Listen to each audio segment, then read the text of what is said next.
When the 2.5 tribes, the tribe of Reuben, the tribe of Gad, and half the tribe of Manasseh, requested from Moshe that they stay on the other side of the Jordan and take that as their inheritance, Moshe at first was very, very concerned.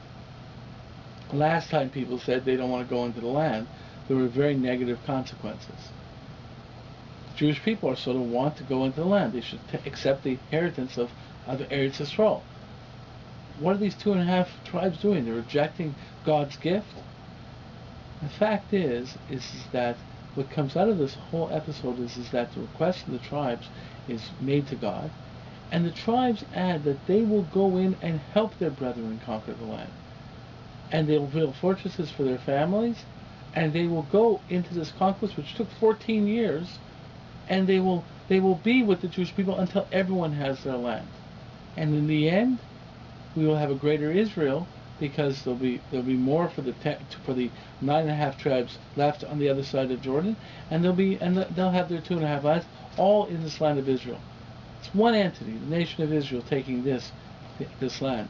It was not a rejection of the gift of God. It was an expansion. The point is, though, Moshe was originally concerned. And that really is very much the story of Sefer Bamidbar. Throughout Sefer Bamidbar, people are asking for things. And the way they're asking is problematic, and God is concerned. It seems that they're just sort of challenging God. The fact is, if God speaks, the omnipotent speaks and says this is what's going to happen, how can you question? How could you question about water? What do you think? God's not going to give you water? But the fact is, though, is if we don't question, we don't have a relationship. A relationship comes out of symbiosis. A relationship comes out of both parties in a relationship knowing and feeling that each one of them knows the needs and cares for the needs of the other. There's an aspect of symbiosis.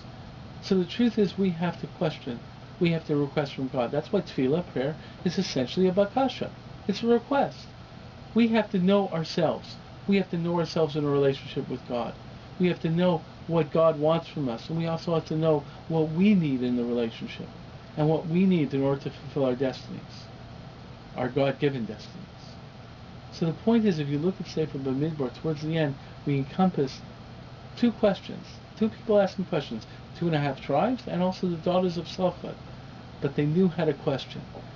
It wasn't wrong that they were questioning God. They knew that in terms of the relationship into the future with God, they had to be able to know themselves and make requests. Because we have to know who we are, and we have to know who we are and how who we are relates to God. And therefore we have to have the question, the answer. Which is also now the process of the halachic system, of limud Torah, of study. We have to have dialogue through our studying. And therefore we have to know ourselves in the relationship to HaKadosh Baruch Hu. Because we have to know how to meet our destinies.